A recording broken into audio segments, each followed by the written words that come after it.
Number 6 سورۃ اعراف کی آیت نمبر 9 سے اعوذ باللہ من الشیطان الرجیم بسم اللہ الرحمن الرحیم ثم بدلنا مكان السيئة الحسنة حتى عفوا وقالوا قد مس آباءنا الضراء والسراء فأخذناهم بغتة وهم لا يشعرون ولو أن أهل القرى آمنوا واتقوا لفتحنا عليهم بركات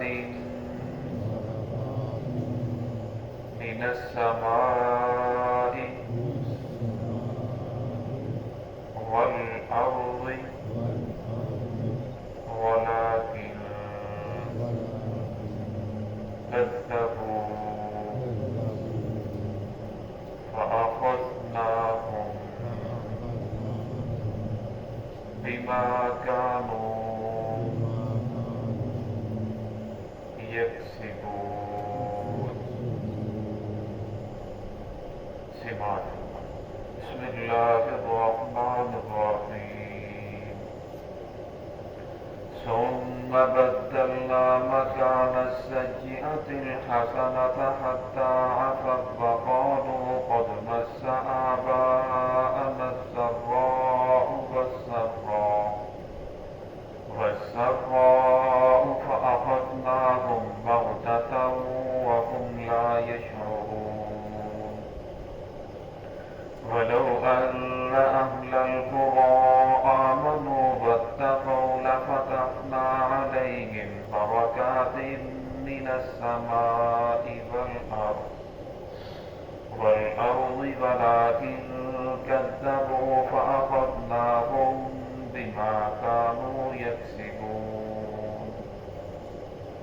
ثم بدلنا مكان السيئة الحسنة پھر ہم نے بدل دیا تکلیف کی جگہ راحت کو حتی عفوا یہاں تک کہ وہ بہت زیادہ آگے بڑھ گئے. قالوا وہ کہنے لگے قد مس آباءنا الضراء والسراء تحقیق ہمارے باپ دادا کو بھی تکلیف اور راحت پہنچتی رہی ہے. فأخذناهم بغتة بس ہم نے ان کو پکڑا اچانک. وهم لا يشعرون اور انہیں شعور بھی نہیں تھا. ولو ان اہل القرى آمنوا اور اگر ایمان لے کر آتے بستی کے باشندے آپ واتقوا لفتحنا علیہم اور تقوی اختیار کرتے ہم کھول دیتے ان پر برکات من السماء والارض آسمان زمین کی برکتیں. ولکن کذبوا لیکن انہوں نے جھٹلایا. فأخذناهم پس ہم نے ان کو پکڑا بما كانوا یکسبون بسبب اس کے کہ جو وہ کمائی کر رہے تھے. گزشتہ آیات کے اندر گزرا کہ جب اللہ رب العزت اپنے کسی نبی کو بھیجتے ہیں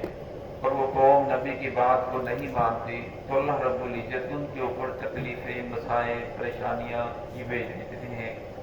بے موسمی بارشیں ہونا شروع ہو جاتی ہیں, کبھی ضرورت سے کم ہوتی ہیں, کبھی ضرورت سے زائد ہوتی ہیں.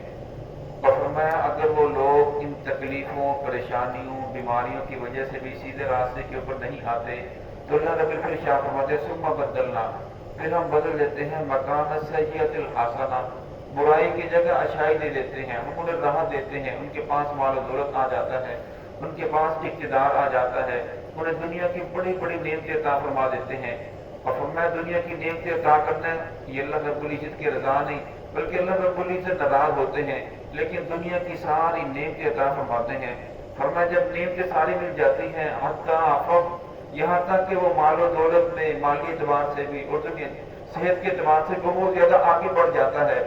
ورنہ پھر وہ کہنے لگتا ہے قالوا قد مس آباءنا الضراء والسراء، یہ جو تکلیفیں آتی ہیں، مصیبت آتی ہے، پریشانی آتی ہے، کبھی راحت آ گئی، کبھی بیماری آ گئی، تو یہ تو ہمارے باپ دادا کے ساتھ بھی ایسے ہی چلتا رہا، یہ تو حواسات زمانہ کی وجہ سے ہے، لہذا اس کی وجہ سے توبہ کرنا، معافی مانگنا یہ تو کوئی ضروری نہیں، کون انسان وضو کرے، نمازیں پڑھے، اپنے آپ کو مشقت کے اندر ڈالے، لہذا یہ اس لیے نہیں ہے کہ ہم نماز نہیں پڑھتے تو اللہ رب العزت کا عذاب آ گیا، یہ اس لیے نہیں ہے کہ ہم زکوٰۃ نہیں دیتے تو بے موسمی بارشیں ہو رہی ہیں، یہ اس لیے نہیں ہے کہ مہنگائی اتنی زیادہ ہو گئی کہ ہمارے کسی گناہ کی وجہ سے ہے، لہذا ایسی بات نہیں ہے۔ انسان کو مال کمانا چاہیے، مال آئے جس طریقے سے بھی آئے، حلال طریقے سے آئے، حرام طریقے سے آئے، یہ خام خواہ کی پابندیاں ہیں، تو لہٰذا اقتدار حاصل ہونا چاہیے جس طریقے سے بھی حاصل ہو، تو اقتدار کے نشے کے اندر، مال کے نشے میں دنیا کی ساری حدوں کو کراس کر دیتے ہیں، پھر وہ کہتے ہیں یہ تو ایسے ہی پابندیاں ہیں، انسانوں کی بنائی ہوئی باتیں ہیں۔ تو اللہ رب شاہ فرماتے ہیں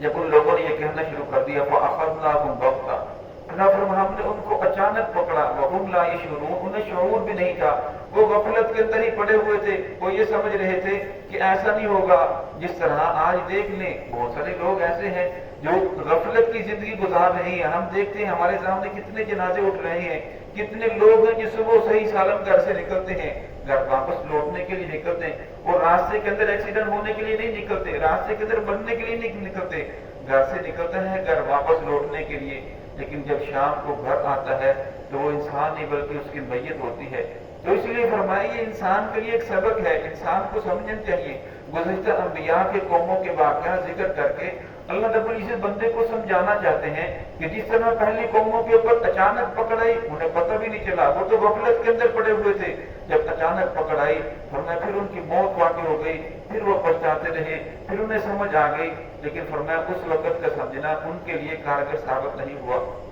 تو یہاں ایک سوال پیدا ہوتا ہے کہ مصائب اللہ رب العزت کبھی نیک لوگوں کے اوپر بھیجتے ہیں، کبھی گناہ گار کے اوپر مصائب، پریشانیاں، بیماریاں آ جاتی ہیں، اور اسی طرح مال و دولت، بہت سارے نیک لوگوں کو اللہ نے بڑا مال و دولت دیا عطا فرمایا ہے، اور بہت سارے گناہ گار ہیں جنہوں نے کبھی مسجد کا منہ بھی نہیں دیکھا، ان کو اللہ رب نے بڑا مال و دولت عطا فرمایا ہے۔ تو اس سے کیسے پتہ چلے گا کہ اس کو اللہ رب نے جو مال و دولت دیا ہے یہ اللہ کی رضا کی دین ہے، یہ ناراضگی کی دین ہے؟ اس آدمی کے اوپر جو مسائل، پریشانیاں، طرح طرح کی تکلیفیں، بیماریوں کے اندر مبتلا ہے، یہ اللہ رب العزت کی رضا کی دلیل ہے، یہ اللہ رب العزت کی ناراضگی کی دلیل ہے؟ جو اس کے بارے میں مفسرین فرماتے ہیں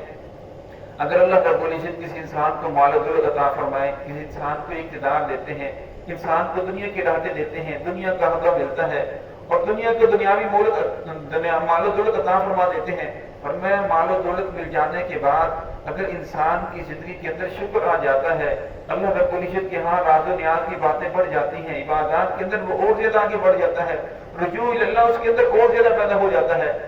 پھر یہ اللہ رب العزت کی طرف سے انسان کے اوپر انعامات ہے، اللہ رب العزت کی یہ رحمت ہے۔ لیکن فرمایا اگر مال و دولت آ جانے کے بعد، اقتدار آ جانے کے بعد، دنیا کی راحتیں ملنے کے بعد، بیماریاں، پریشانیاں ختم ہو جانے کے بعد انسان فرمایا اور زیادہ گناہوں والی زندگی گزارنا شروع کر دے، پہلے نماز پڑھتا تھا اب نماز چھوڑ کر بیٹھ جائے، پہلے صدقہ خیرات کرتا تھا اب زکوٰۃ دینا چھوڑ دے، پہلے اس کا اخلاق اچھا تھا اب اس کے اندر بد اخلاقی پیدا ہو جائے، تو پھر اس انسان کو سمجھ لینا چاہیے یہ اللہ رب العزت کی طرف سے رحمت نہیں بلکہ یہ مال و دولت مل رہا ہے، یہ اللہ رب العزت ناراض ہو کر دے رہے ہیں۔ آخر کب تک اس کے پاس مال و دولت رہے گا، کب تک اس کے پاس اولاد رہے گی، کب تک اس کے پاس اقتدار رہے گا؟